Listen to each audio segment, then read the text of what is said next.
This episode of It's the End of the World as We Know It and I Feel Fine was made possible by contributions from slaves like you. Thank you very much. While at the same time, the actions by the anti-war movement might alienate or give the other side, the rich motherfuckers, the ability to use it against us by portraying us all as destructive, mindless anarchists and so forth. I think it goes a bit both ways. While at the same time it really beat the fuck out of a lot of people in Chicago in '68, it did radicalize a lot of different people, and it really exposed how reactionary and how inherently violent the police state really is. It's the end of the world as we know it, and I feel fine. Good morning, slaves, and welcome to another edition of It's the End of the World as We Know It, and I Feel Fine. The show that feels just like the last one. Hi there. Say, do you have a driver's license? You just rolled through that stop sign back there. He's here somewhere. I'm your host, Stimulator, and as much as the Montreal Pigs were hoping to have a chill that spring, and now that there's no fucking official student strike, the treacherous politicians of the nationalist Parti Québécois fucked the glazed donut truce by instituting an insidious tuition increase after all. J'ai la conviction I want to fuck you in the mouth. du Québec, c'est de devenir un... I want to fuck you in your mouth. These sneaky fuckers turned to their Orwellian wordsmiths to hide the hike in a language of lies and deceit. It is happening again. It is happening again. But before I bring you the predictable riot porn sequence from the Quebecois resistance, we move to India, where a massive motherfucking general strike paralyzed the nation. Indian workers threw a monkey wrench at the capitalist death machine by skipping work and flooding the streets with class warriors in opposition to increasing social inequalities and deteriorating living conditions.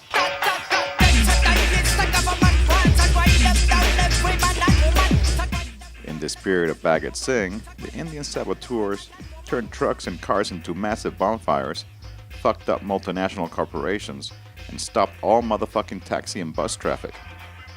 As usual, the Popo showed whose side they're on and proceeded to shit on this revolutionary moment. But the Po doesn't always get their way. Like in Santiago, Chile, where during a celebration of the International Day of Women, Los Pacos decided to display their patriarchal colors, but quickly retreated as the rage of our Chilean brothers and sisters beat them back with a barrage of Molotov cocktails.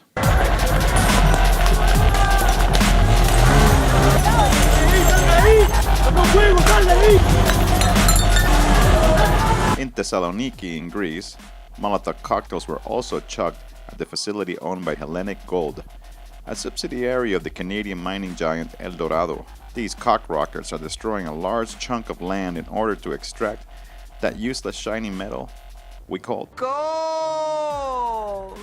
800-686-237.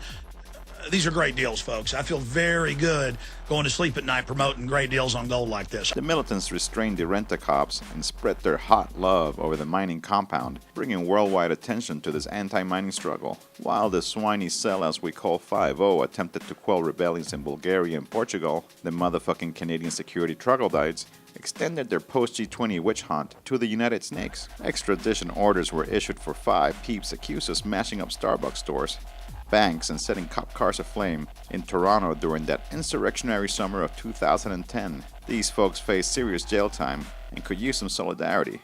To find out how you can help, visit supportjoel.com. Meanwhile, in Montreal, It is happening again.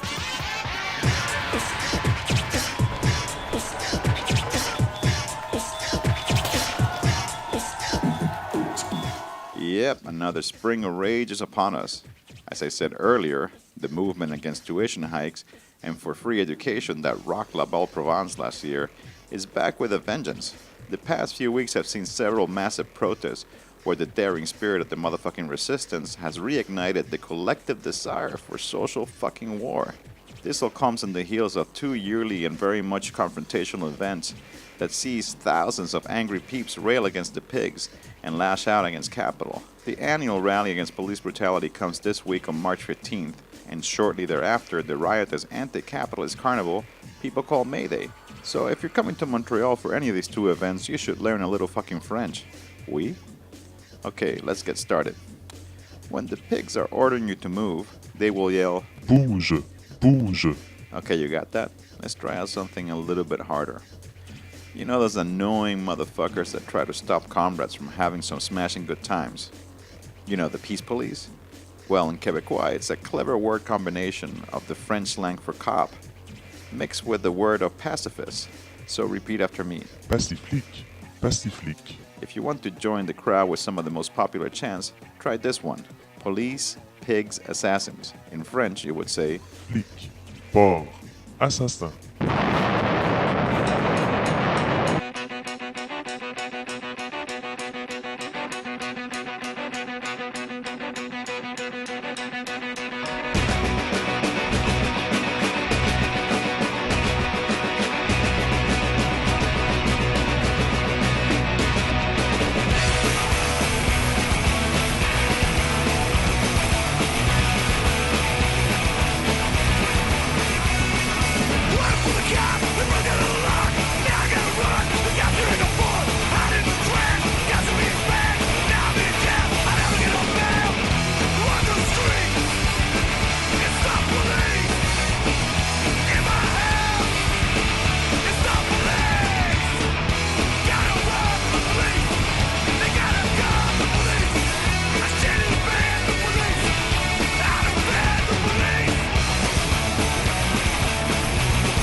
In the past couple of months, we've seen the release from prison of comrades Mandy Hiscox and Kelly Fluckback, who were both caged in the post-G20 witch hunt. In the Pacific Northwest, Kadio Olechnik and Matt Duran successfully resisted a grand jury fishing expedition by not saying a fucking word to the feds, and are now out of the clink. All of these folks received tremendous amount of solidarity from support committees and comrades. But there are courageous freedom fighters out there kicking capitalist ass in cyberspace, and who face the violence of the state out here in the physical world. You may have heard of them. The world knows them as Anonymous, and some of their peeps have been snatched up by the security apparatus. Well, now they have their own support network called Free Anons. To find out more about Anonymous, I had to transport myself to the subterranean metaverse and meet these folks. How the fuck do I do this? They just said to just go to this website and punch in this password, and everything will be like...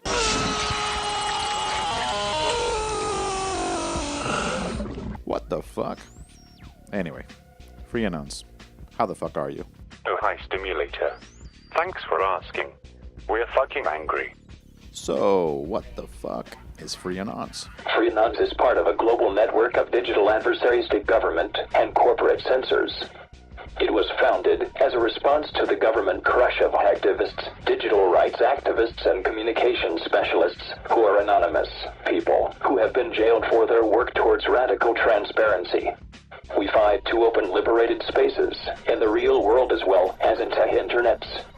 We track investigations against Anonymous.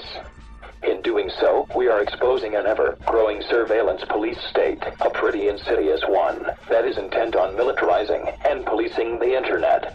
Since most of us are anonymous, we might come from anywhere. Generally, we are people who have gathered to protect fallen comrades.